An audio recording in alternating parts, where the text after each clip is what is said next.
অনশনের ১২০ ঘন্টার বেশি পার হয়ে গেছে, কিন্তু তারপরও দলের নিবন্ধন পাওয়ার বিষয়টি নিয়ে নির্বাচন কমিশনের কাছ থেকে কোনো সাড়া পাননি আমজনতা দলের সদস্য সচিব তারেক রহমান। গত কয়েকদিন সকাল থেকে রাত পর্যন্ত অনশনের একটি প্ল্যাকার্ড নিয়ে নির্বাচন কমিশনের সামনে বসে থাকতে দেখা গেছে তারেককে।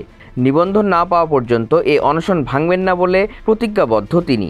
আমাদের এই অনশন চলছে, আমি একা একা দাঁড়িয়েছি এই জন্য যে আমরা নির্বাচন কমিশনকে ভয়ভীতি প্রদর্শন করতে চাই না, তাদের দরজায় ধাক্কা দিতে চাই না, এবং আমরা অনশনের মাধ্যমে আবেদন জানাই যে আপনারা আমাদের বিষয়টি বিবেচনা করুন।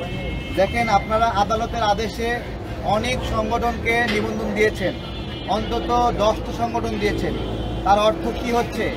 আদালত বলেছে এরা নিবন্ধন পাওয়ার যোগ্য, কিন্তু আপনারা বলেছিলেন তারা নিবন্ধন পাওয়ার যোগ্য না। তাহলে আপনারা ভুল প্রমাণিত হয়েছেন। আমার প্রশ্ন হলো, আপনারা এতগুলো দলের ক্ষেত্রে ভুল করছেন, তাহলে আমার দলের ক্ষেত্রে ভুল করছেন না সঠিক করছেন, এটাও কি আদালতে গিয়ে বুঝতে হবে? এত জটিলতা আমরা চাই না।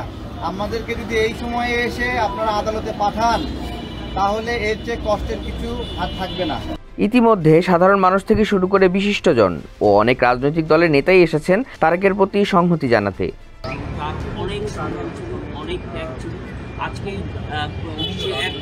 120 ঘন্টা আগে এখানে আমজনতার নিবন্ধনের দাবিতে এখানে সে অবস্থান শুরু করেছে এবং 120 ঘন্টা পার হয়ে গেছে। এখনও আমরা দেখতে পাচ্ছি এখানে কিন্তু প্রধান নির্বাচন কমিশন বা নির্বাচন কমিশনারের অন্যান্য সদস্য বা সচিব কেউ এখানে আসেনি। তা আমার প্রশ্ন হচ্ছে যে আমাদের অনাকাঙ্ক্ষিত কোনো ঘটনা ঘটলেই কি তারা কোনো পদক্ষেপ নেবে? আজকে কি তার লাশের উপরে তারা কোনো সিদ্ধান্ত নেওয়ার জন্য কি ওখানে ঐক্যতে বসে আছে? আমরা আসছি কিশোরগঞ্জ সদর থেকে, হ্যাঁ, শুধু ভাইয়ের জন্য আসছি। হ্যাঁ, ভাই 108 ঘন্টা যাবৎ অনশনে আছে এবং আমরা দূর থেকে আসছি ভাইয়ের কষ্ট দেখা। ভাইয়ের কষ্ট আমাদের মনে লেগেছে, আমরা দূর থেকে এসেছি ভাইয়ের সাথে দেখা করার জন্য এবং ভাইকে সহযোগিতা করার জন্য, ভাইয়ের নিবন্ধনের জন্য, ভাইয়ের সহযোগিতার জন্য আমরা যতটুকু চেষ্টা, ভাইয়ের কথা মতো আমরা ততটুকু সমর্থন করব। তারেক ভাইয়ের অবস্থা খুব সংকটাপন্ন হয়ে গেছিল দেখা খুবই কষ্ট পেয়েছি। আমরা আজকে সংহতি জানাতে আসছি। কেন আসছি বলি, যুগে যুগে প্রতিটা দেশে যে গুয়েবারা, লেনিন এদের মতো সাহসী সন্তান একটা দেশে খুব বেশি থাকে না। বাংলাদেশেও যে কয়জন বিপ্লবী এবং নিঃস্বার্থ সাহসী সূর্য সন্তান আছে, তাদের মধ্যে এই তারেক রহমান হলো একজন। সেই হিসেবে লোক দেখালে ভাইরাল হওয়ার জন্য আসে, নোট ভাইরাল, আগে থেকে ভাইরাল হওয়ার জন্য আসে। যখন আমার উপর জুলুম হয়, আন্দোলন হয়, মারধর হয়, সকলে তারেক ভাই কিন্তু অনেক প্রতিবাদ করেছে, আপনারা সবাই দেখবেন। তাই আপনাদেরকে একটা কথা বলতে চাই, আজকে এখানে অনেক এমপি মন্ত্রী বড় এক নেতারা আইছে, যারা দেখার জন্য তারেক ভাই সাথে এক নজর কথা বলার জন্য, যারা আপনারা এই কয়দিন দেখতে পাইছেন। কালকে সকালবেলা যখন নির্বাচন অফিস খুলবে, আপনারা সবাই তারেক ভাই দেখবেন না আসে, আপনারা প্রতিবাদ করে বলবেন আমরা তারেক ভাইয়ের দলের নিবন্ধন চাই। এই দল আপনার সংস্কার কমিশনের প্রত্যেকটা মিটিং উপস্থিত ছিল এবং তারা সেখানে তার যথাযথ ভূমিকা পালন করেছে। এই তারেক রহমান কোনো সাধারণ মানুষ নয়, সে 18 কোটি মানুষের কণ্ঠস্বর, গণতান্ত্রিক কণ্ঠস্বর।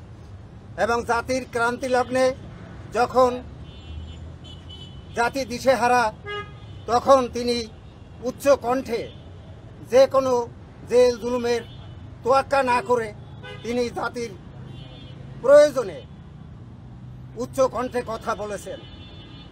আজকে তার দলকে নিবন্ধন দেওয়া এটা জাতির জন্য অত্যন্ত জরুরি।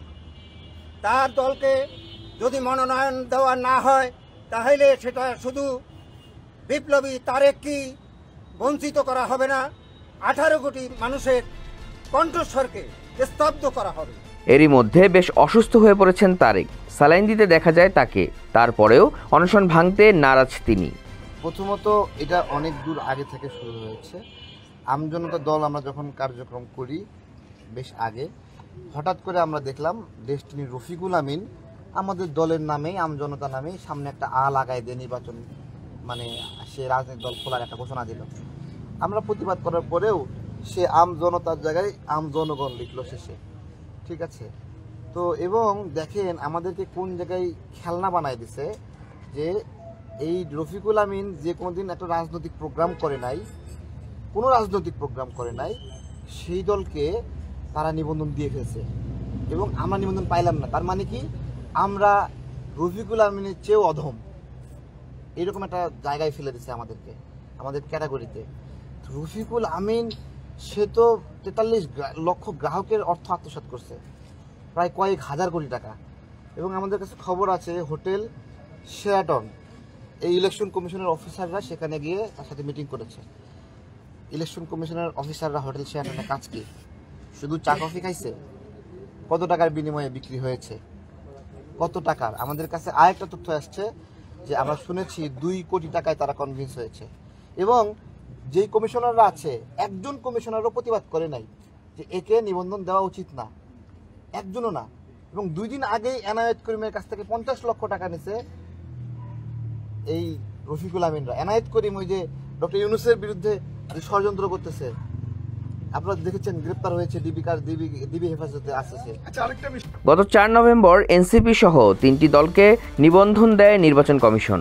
ওই দিন দল নিবন্ধনের তালিকা থেকে ছিটকে পড়ে তারেক রহমানের আমজনতার দল।